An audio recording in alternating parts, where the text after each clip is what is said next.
Hello friends. आज के इस वीडियो के अंदर हम लोग डिस्कस करेंगे कि जब कभी हमको ब्रिज बनाना है तो हमको कौन कौन सा डाटा इकट्ठा करना होता है, या फिर मैं कहूँ कि अगर आप एक इंजीनियर है, आपको ब्रिज बनाना है तो कौन कौन सी उसके बारे में आपको पास इंफॉर्मेशन होनी चाहिए ब्रिज बनाने से पहले। तो उन्हीं की हम लोग बात करेंगे।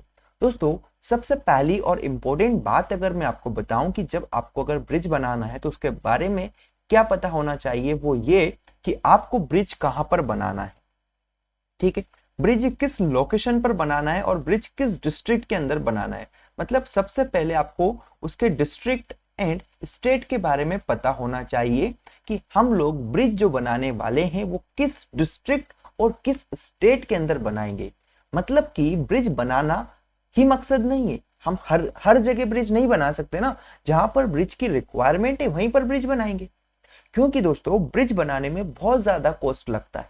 ठीक है, तो सबसे पहली बात कि जहां पर केवल ब्रिज की रिक्वायरमेंट है वहीं पर हम लोग ब्रिज बनाएंगे। तो सबसे पहला और इंपॉर्टेंट डाटा जो आपके पास होना चाहिए वो क्या है दोस्तों, कि आपको डिस्ट्रिक्ट का नाम और स्टेट पता होना चाहिए जहां पर ब्रिज की जरूरत है। क्लियर हुआ?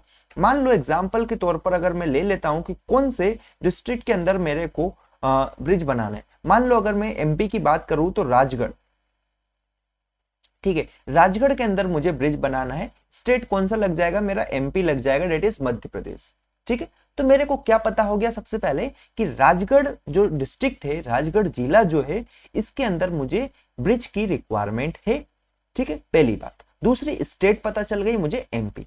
अब बात करता हूं मैं दूसरे डाटा की। तो पहली स्टेप मेरे ख्याल से आपको क्लियर हो गई होगी कि पहली जो इंफॉर्मेशन मुझे चाहिए वो ये। अब मैं बात कर रहा हूं सेकंड पॉइंट की। तो मुझे जो लोकेशन है जहां पर ब्रिज बनाना है, एक्चुअली जिस साइट पर, उसके बारे में पता होना चाहिए कि location of proposed bridge site, कि आखिर में ब्रिज हमको कहां पर बनाना है उसके बारे में मुझे पता होना चाहिए। ठीक है, साथ में उसके आसपास में जो भी सिटीज है या फिर टाउन है या फिर विलेज है उनके बारे में भी इंफॉर्मेशन होना चाहिए। दूसरी बात कहूं इसी पॉइंट के अंदर, तो मुझे पता होना चाहिए किस रिवर के ऊपर हमको ब्रिज बनाना है। क्लियर हुआ? तो मेरे ख्याल से सेकंड पॉइंट पे आपको क्लियर हो गया होगा कि ब्रिज अगर हमको बनाना है तो बीइंग एन इंजीनियर हमको क्या पता होना चाहिए। पहली बात तो कि कौन से डिस्ट्रिक्ट के अंदर वो आ रहा है और कौन से स्टेट के अंदर हमको ब्रिज बनाना है। दूसरा पॉइंट दोस्तों, उसकी जो एग्जैक्ट लोकेशन है जहां पर हमको बनाना है, डेट इज प्रपोज्ड साइट जो है, कि वहीं पर हमको ब्रिज बनाना है, उसके बारे में हमको इंफॉर्मेशन होना चाहिए। साथ में उसके पास में नियरेस्ट कौन सी सिटी है या आसपास कोई सी सिटी या फिर गांव है उसके बारे में भी इंफॉर्मेशन होना चाहिए। इसके बाद में जिस नदी के ऊपर हमको ब्रिज बनाना है उसके बारे में भी इंफॉर्मेशन होना चाहिए, क्योंकि जिस नदी के ऊपर या जिस रिवर के ऊपर ब्रिज बनाना है उसकी स्टडी हमको करना पड़ेगी। ठीक है, उसका नेचर कैसा है, नेचर ऑफ फ्लो कैसा है, वहां पर वेलोसिटी ऑफ फ्लो कितना होता है, ये सारी बातें हमको करनी पड़ेगी। इसलिए उस पर्टिकुलर रिवर का नेम हमको पता होना चाहिए। ठीक है, तो सेकंड पॉइंट भी मेरे ख्याल से यहां तक क्लियर है। थर्ड पॉइंट की तरफ मूव करें तो थर्ड पॉइंट क्या बोलता है? Location of GTS. Friends, GTS आपने सर्वे में देखा होगा। तो क्या होता है? जीटीएस का फुल फॉर्म होता है ग्रेट ट्रिग्नोमेट्रिक सर्वे। ठीक है दोस्तों, ग्रेट ट्रिगोनोमेट्रिक सर्वे की अगर हम बात करें तो यहां पर हमको इसकी लोकेशन पता होनी चाहिए। साथ में इसके जो नियर बाय जो साइट है, हमारी साइट के नियर बाय में अगर कोई बेंचमार्क लोकेट कर रहा है जीटीएस का तो उसके बारे में इंफॉर्मेशन होनी चाहिए। साथ में वहां पर जो रिड्यूस्ड लेवल है इसके बारे में भी हमको इंफॉर्मेशन होनी चाहिए। तो अभी तक जो तीन डाटा मैं आपको बताया हूं यहां तक आपको क्लियर रहना चाहिए।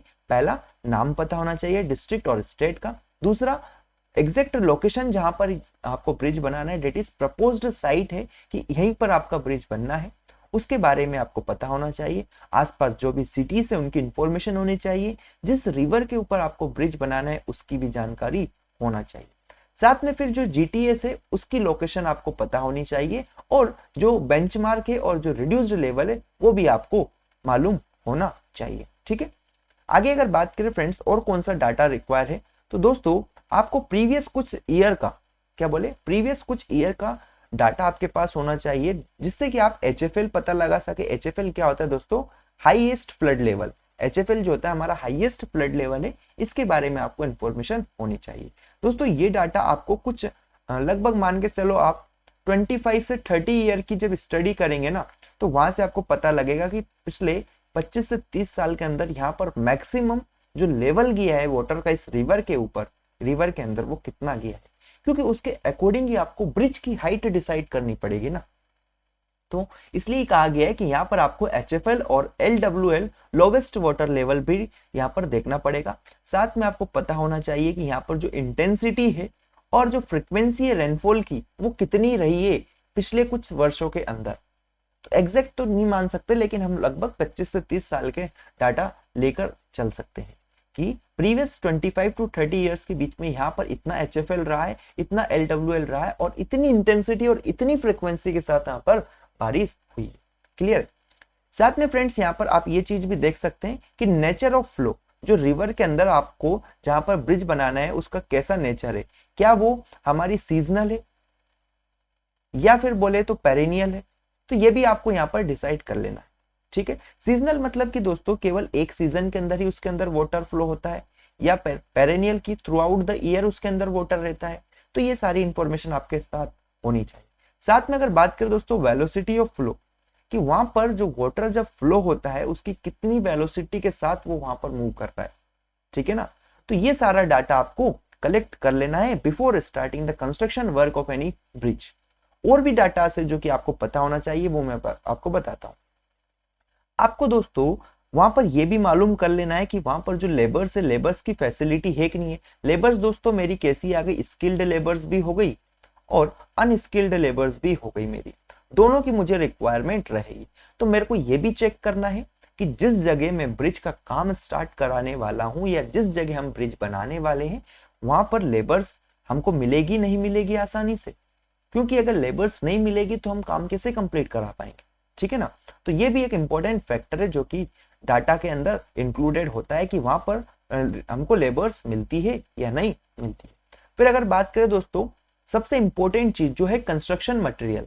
दोस्तों आप मान लो अगर आरसीसी का ब्रिज आप लोगों ने सेलेक्ट किया है, डेट इज एन इंजीनियर ने आरसीसी का ब्रिज सेलेक्ट किया है, तो उसको यहाँ पर अब चाहिए इसके लिए सीमेंट, खैर ये तो इंडस्ट्री से जाएगी, आसपास में कहीं मिलती है नहीं मिलती ये आपको पता लगाना पड़ेगा।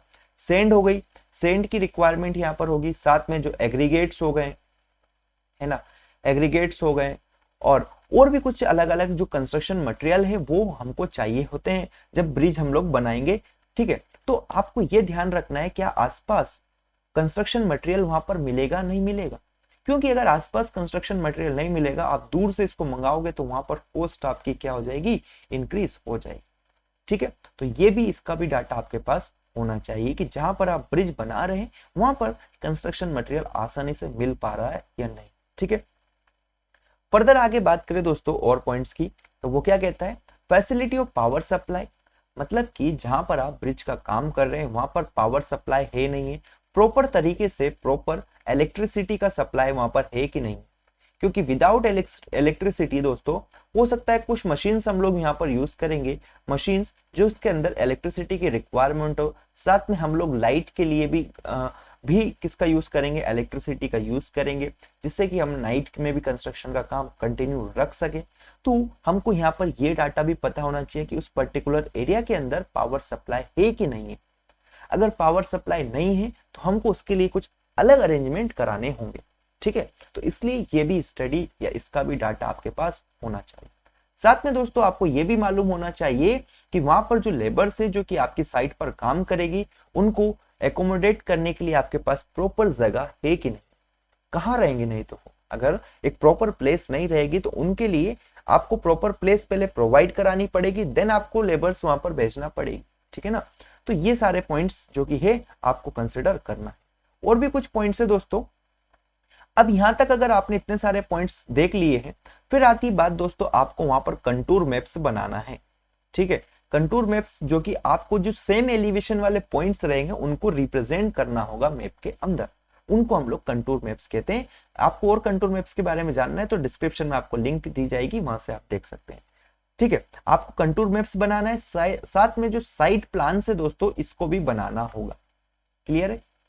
नेक्स्ट अगर बात करें फिर इसके बाद में क्या करना है, तो दोस्तों अब आपको क्रॉस सेक्शन जो रहेगा, रिवर का क्रॉस सेक्शन जो रहेगा उसकी ड्राइंग्स बनानी है, साथ में लॉन्गिट्यूडनल सेक्शन भी बनाना है, और जो कैचमेंट है, जो रिवर का जो कैचमेंट है आसपास में कहीं भी रिवर का कैचमेंट हो गया या फिर और थोड़ा बहुत जो भी वहां पर जिसमें वाटर स्टोर हो रहा है उस कैचमेंट का भी मैप आपको बनाना पड़ेगा।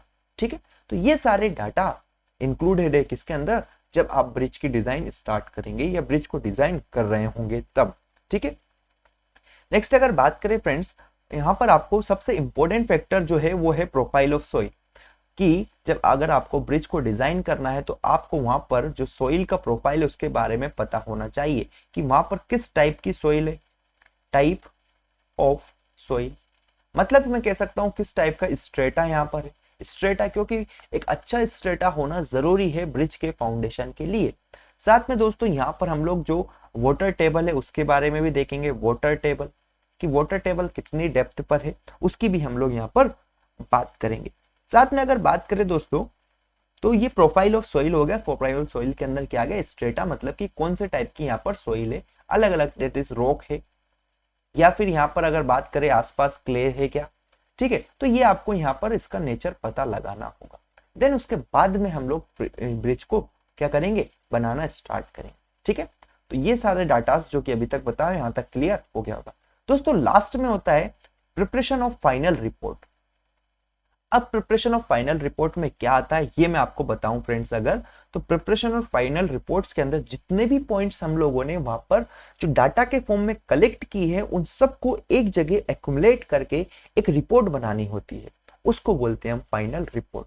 अब इस फाइनल रिपोर्ट के अंदर दोस्तों जितना भी डाटा हम लोगों ने अभी तक डिस्कस किया है कि किस प्लेस पर है, मतलब किस डिस्ट्रिक्ट के अंदर है, किस स्टेट के अंदर है, ठीक है, एग्जैक्ट लोकेशन क्या है साइट का, location of site, location of site की बात अगर मैं करूं, साथ में दोस्तों किस रिवर के ऊपर बनाए हम लोग, है ना, और भी बहुत सारे जो भी पॉइंट्स मैं अभी तक आपको बताया हूं सबको एक प्रॉपर फॉर्मेट में अरेंज करना और उसको एक बाइंडिंग वगैरह करा देना, उसी को हम लोग रिपोर्ट बोलते हैं। ठीक है, तो इसको आप सबको सारे डाटा को आपको कलेक्ट कर लेना है, कलेक्ट करने के बाद एक रिपोर्ट बना देनी है, रिपोर्ट बनाकर आपके पास रख लेनी है। देन इसके बाद आपको क्या करना है, डिजाइन स्टार्ट करनी है ब्रिज की, इन सारे फैक्टर्स को दिमाग में रखते हुए। समझ गए? सो फ्रेंड्स आज की इस वीडियो में इतना ही बताना था, जो कि मैं आपको क्लियर कर चुका हूं कि कौन कौन से पॉइंट्स आपको ध्यान में रखना है या कौन कौन से डाटास आपको ध्यान में रखना होता है जब आप ब्रिज डिजाइन करेंगे। दोस्तों वीडियो को कंक्लूड करता हूं, क्या क्या मैं आपको बताया। सबसे पहले आपको जहां पर ब्रिज बनाएंगे उसकी डिस्ट्रिक्ट या फिर स्टेट का नाम पता होना चाहिए, मतलब कि जहां पर ब्रिज की रिक्वायरमेंट है। फिर लोकेशन पता होनी चाहिए जहां पर आपको ब्रिज बनाना है, जिस प्रोपोज्ड साइट है उसकी लोकेशन पता होनी चाहिए। उसके आसपास में जो सिटीज है, जो टाउन है, उसके बारे में इंफॉर्मेशन होना चाहिए। किस रिवर के ऊपर आपको ब्रिज बनाना है उसके बारे में भी आपको पता होना चाहिए। फिर दोस्तों जीटीएस के बारे में आपको पता होना चाहिए कि जीटीएस आसपास में जीटीएस का कहीं जो अपना बेंचमार्क है वो है कि नहीं है, उसका क्या रिड्यूस लेवल है, उसके बारे में आपको इंफॉर्मेशन होनी चाहिए। फिर आपको दोस्तों HFL, LWL और इंटेंसिटी एंड फ्रीक्वेंसी का इंफॉर्मेशन होना चाहिए। फिर आपके पास इंफॉर्मेशन होना चाहिए फैसिलिटी ऑफ लेबर्स, की आपके पास स्किल्ड लेबर्स और अनस्किल्ड लेबर्स आसानी से मिलेगी या नहीं मिलेगी, ये डाटा भी आपको मालूम होना चाहिए। फर्दर अगर बात की फिर हम दोस्तों, तो ये सारे पॉइंट्स हम बात किए, कंस्ट्रक्शन मटेरियल वहां पर मिल रहा है नहीं मिल रहा है उसकी हमने डिस्कस किए। साथ में फिर बात की कि फैसिलिटी है कि नहीं है, किसकी पावर सप्लाई की, साथ में जो लेबर्स है उनको एकोमोडेट कर सकते हैं कि नहीं कर सकते हैं वहां पर। ठीक है, फिर हमने बात की है दोस्तों उसके प्लान वगैरह, मैप वगैरह बनाने की, उनको बनाएंगे। देन एक फाइनल रिपोर्ट हम लोग तैयार करके रख लेते हैं और उसके बाद में हम डिजाइनिंग स्टार्ट करते हैं किसकी, ब्रिज की। सो फ्रेंड्स आई होप ये वीडियो आपको अच्छा लगा होगा, इसमें आपके डाउट्स क्लियर हुए होंगे कि कौन कौन से डाटा की जरूरत होती है जब हम लोग ब्रिज को डिजाइन करते हैं। We are the engineers and we design the bridges and every structure को हम लोग क्या करते हैं, डिजाइन करते हैं। ठीक है, तो उसके लिए कुछ ना कुछ इंफॉर्मेशन चाहिए, ऐसे ब्रिज के लिए जो इंफॉर्मेशन चाहिए थी मैंने आपके साथ डिस्कस करिए। आई होप ये वीडियो अच्छी लगी, सो लाइक करें, शेयर करें, चैनल को सब्सक्राइब करें। Thank you.